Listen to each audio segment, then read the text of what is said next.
is this? Oh shit. Oh shit. Oh fuck this is oh my fuck. Shit.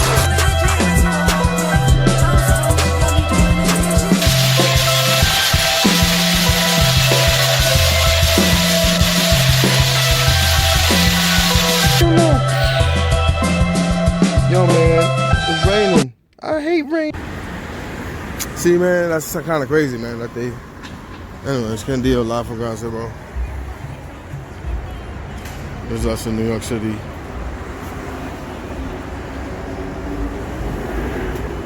So really this, different perspective on,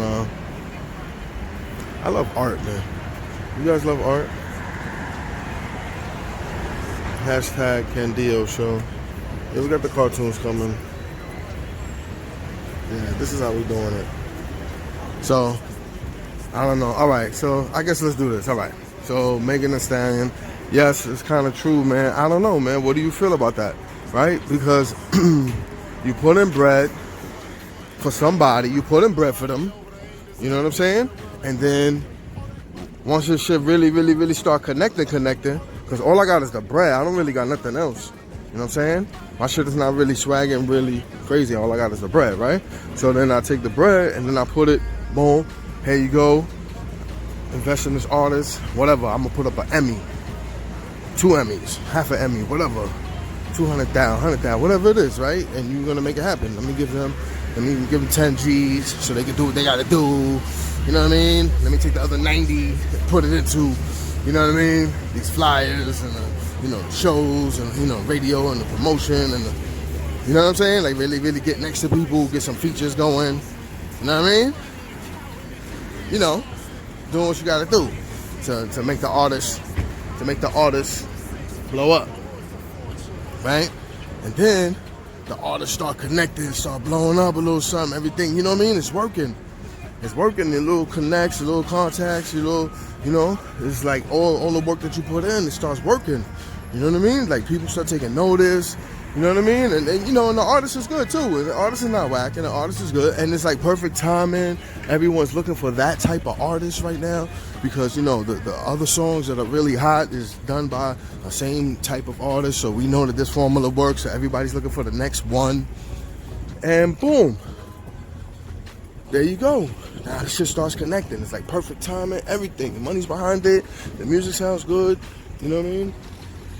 Then people start liking it, all right? Yeah, boom.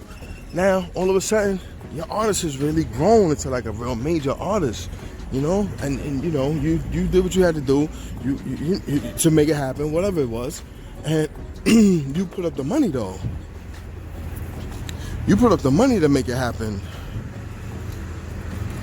Now, you waiting for your return on your investment. Because you put up, who knows how much, man. I would say probably 500 grand and mad relationships. That's what I would think. Mad relationships. The dude's a baseball player. The record owner dude's a baseball player. So he got bread. He could play around probably with an M to blow up an artist. You know what I'm saying? And that's what he was doing. I'm you know what I'm saying? I'm sure that, relationships, little cash here, cash there.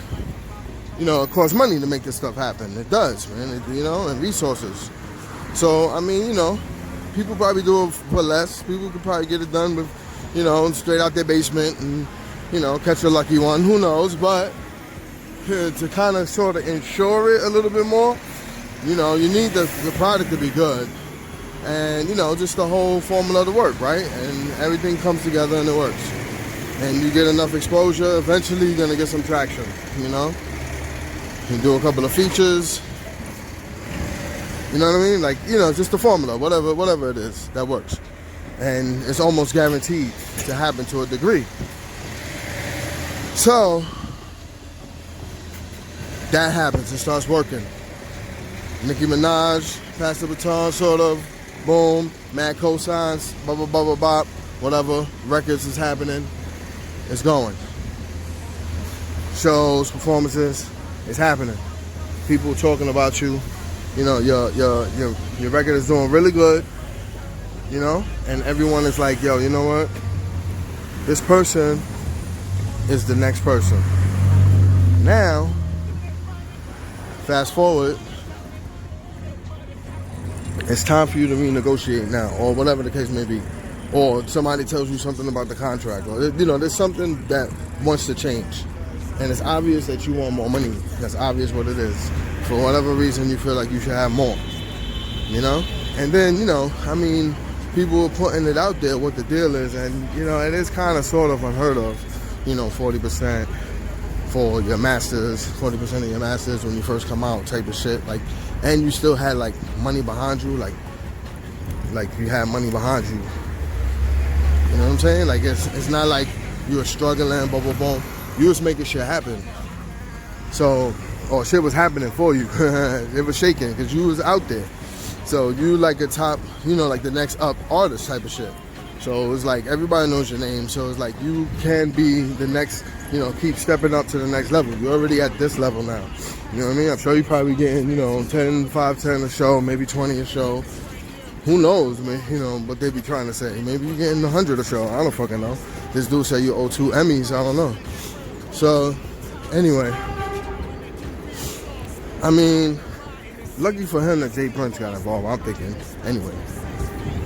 Because, you know what I'm saying? Jay Prince got power. So, you know. I mean, he's been around for a long time.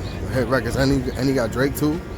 So I don't know how all this happens, how, you know, but anyway, yeah. So he has certain artists that are out there right now, you know. So anyway, so thinking of that, it's kind of crazy. Thinking of that, right? Thinking of that. Okay, now you have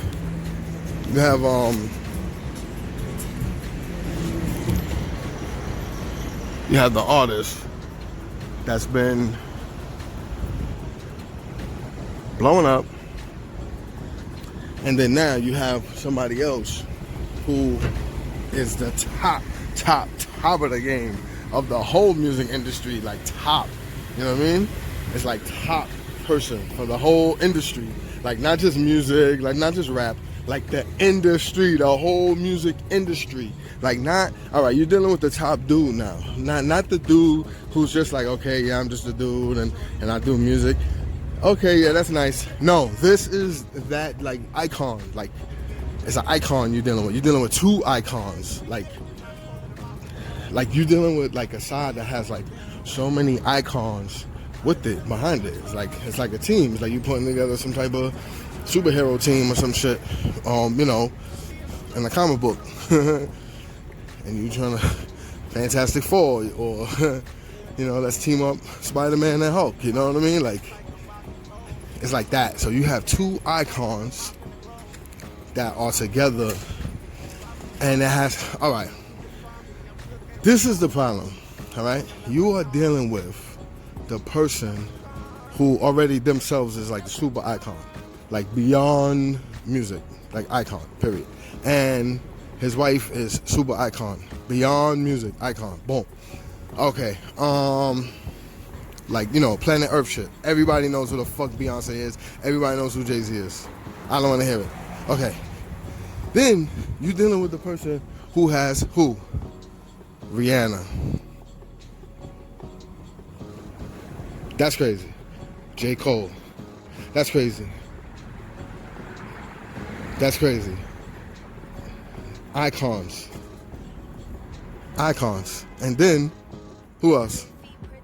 Kanye West. Icon. That's it. It's Ken Deo live from Ground Zero. Icon. Kanye West, icon. Mega star beyond music. Sneaker sells out more than Jordan. Yo, I'm out of here. So this is your artist. This is, all right, so his artist, Rihanna, Kanye West. Crazy already. Music icon already, himself. Wife, music icon, themselves. icons in human history right now. Boom. And you have underneath you, icon in human history, Kanye West. And Rihanna. That's crazy. So now you have all of, this is who you're dealing with. This is who you're dealing with. Then, forget all the connections and everything they all got. They got their own streaming service. They got their own streaming service. So it's kind of like they're on a deal with Apple, but better. But better. And then on the management side, they signed everybody. Fat Joe. First of all, Fat Joe, when he signed with them, he got a platinum record. And not to say Fat Joe can't do platinum records, but he got a Grammy. So I'm out of here. And what's her name got a Grammy too? Remy Ma. She got a Grammy too. That's bananas. So Remy Ma got a Grammy too. So, you know what? I like Jay-Z, man. I like Jay-Z. I like Jay-Z. He's doing, I don't know. I like Jay-Z, man. He's good, man. He's good in my book. Jay-Z's good in my book. That nigga's a fucking, yo. That nigga lyrically, first of all, we're not even talking about lyrically. We're talking about some whole other shit. But lyrically, that nigga's for real, for real. Come on, nigga. And for a long time too. Not even on some old, you know, commercial. I mean, that's the one thing I can say though. He had the mad commercial songs though. But it didn't matter if it was a commercial song. Only the chorus was commercial. Only the beat was commercial. But if you listen to the rhymes that nigga was saying, yo, Jay-Z, if he writes his own rhymes or however the fuck he comes up with that shit, that's that shit, bro. So anyway, so that's who you're dealing with. So now it's beyond anything else, like, to think about, like, it's like, all right, you have all of these icons on this side right here, and then you have somebody who put up, all right, at the end of the day, I think if the dude's owed the bread, man, give the dude his bread. Don't do him like that. Don't do him dirty. Let him stay connected. You know what I'm saying? I think what happened was, I mean, the way she tried to play it, or what she had said, I think what happened was, she said she really didn't, I don't know if this is a spin or whatever, but she said she really didn't even think like that. She was like, yo, you know what? We peoples, you ain't gonna do me dirty. And she signed the contract. So I don't know what was in there that, you know what I'm saying, popped out where, like, these dudes was like, oh, look, these niggas try to, oh, word? They trying to be good, cool with you? If they cool with you, if they're your mans, why is it in here that you can have the litigation of the factuation into the punctuation? And she's like, what the fuck is that? Litigation into actuation of the punctuation. Oh, that means that they're gonna get 80% and look, this one particular, you know, like, they can just spin it however they want. This artist that I did over here, we gave him 40%. You know, or whatever. They taking 80. We only took 40%. Oh, word. Look, and on this part right here, they taking 80-20. On our deals, we do 70-30. Look, see how much more money you be making with us? But word, I didn't even know they trying to play me like that. Why they trying to play me? Boom. And then she goes, you know what I'm saying? And then niggas know, like, yo, you know what? We supposed to be peoples, blah, blah, blah, blah. You know, or could have been like, yo, this is what you say. You know what I mean? It could have just been like, yo, this is what you say. When they ask you any questions, you say this. It could be like that too, you know what I mean? And like, yo, we just know how to spin this bitch and just get the whole shit. Not this bitch as in her, but as this bitch, like, the whole situation. Like, we just know how to spin this whole situation and make this shit profitable for us, you know what I mean? So, I mean, it's all good for business, I guess. You know what I'm saying? The way things work, like the algorithms and all of that, it's all good for business, you know? But yeah, man, that's what I think actually happened. Like, I don't know. You know what I mean? But it could be the other, because I wasn't there, so it's just all guesses and speculations. And you know what I'm saying? Even though evidence might prove something different, really and truly, you know what I'm saying? Really and truly, not to say that it wouldn't be different, you know what I'm saying? But really and truly, you'll never, ever, ever, ever know what the person was actually thinking. You never know.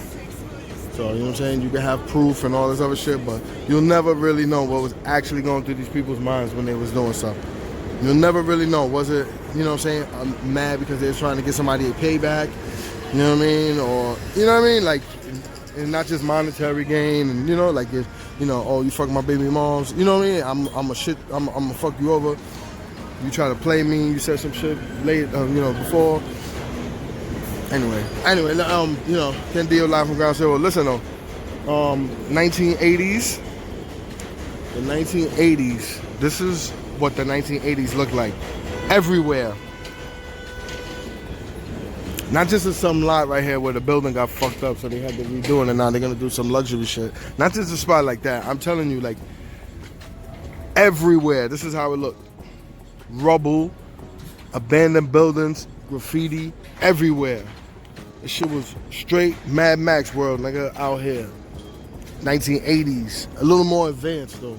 A little more, like, futuristic, more advanced. I think, like, the 70s and the 60s, 70s, you know what I'm saying? And the early, because, like, that was, like, the renegade of the atomic age type shit. You know what I'm saying? Like, you know what I mean? But, like, the gangs and shit like that from the Bronx in the 60s, and I mean from all over in the 60s and 70s, they was really, really on Mad Max. Some niggas had the fur on their head and all that. Like, fur on their shoulders and all that. Word, niggas had the vest with the fur on it, nigga. Niggas had chains, like you know, like on some real rock and roll shit. Like, had chains hanging from their jeans type shit. You know, graffiti kind of started a little bit, I think, around there. I gotta check the books.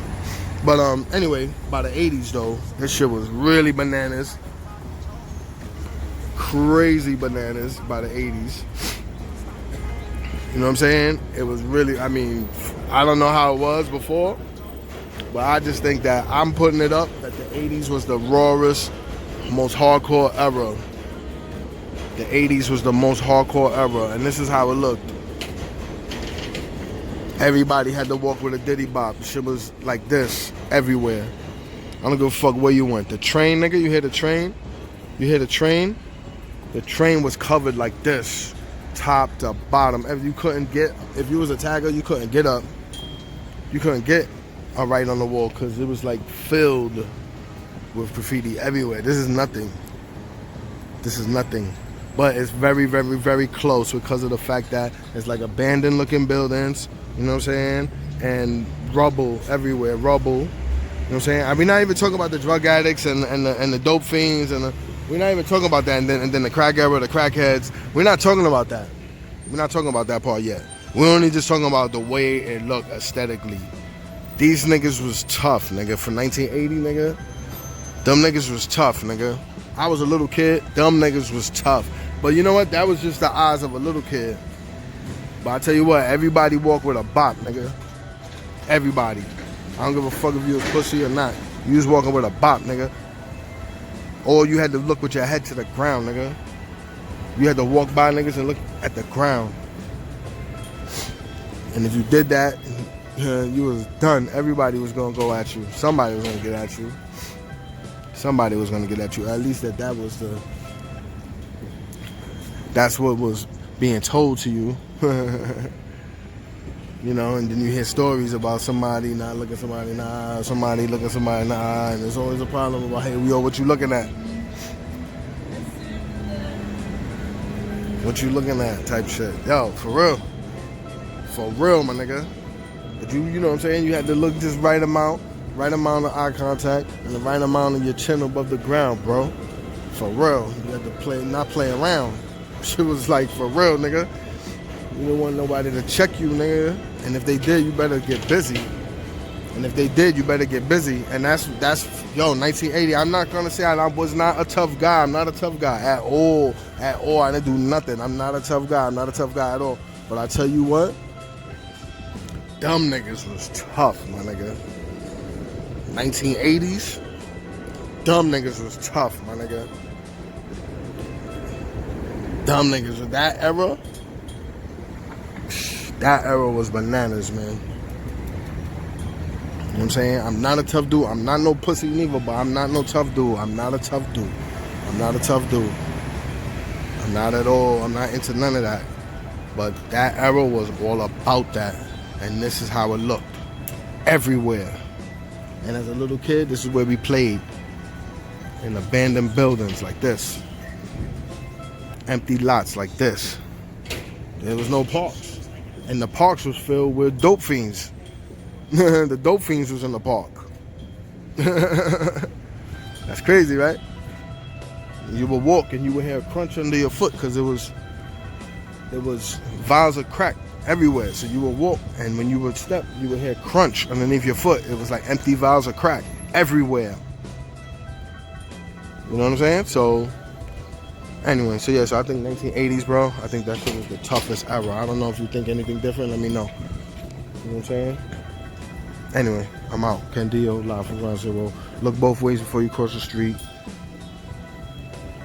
Check out undergroundconvention.com and faceparlor.com for the ladies that need to get makeup for their weddings, especially Indian bridal makeup in the New York East Coast. You know, we'll go anywhere, but in the East Coast area, faceparlor.com.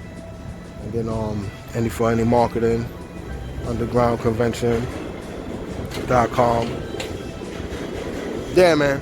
So we out here, man. Also, check out the Clash basketball tournament, basketball sneaker convention, Clash. Get at us. Anyway, 646-481-9409. That's me, Deo. You guys need any real estate, you guys need any marketing, just give me a call, man. All right?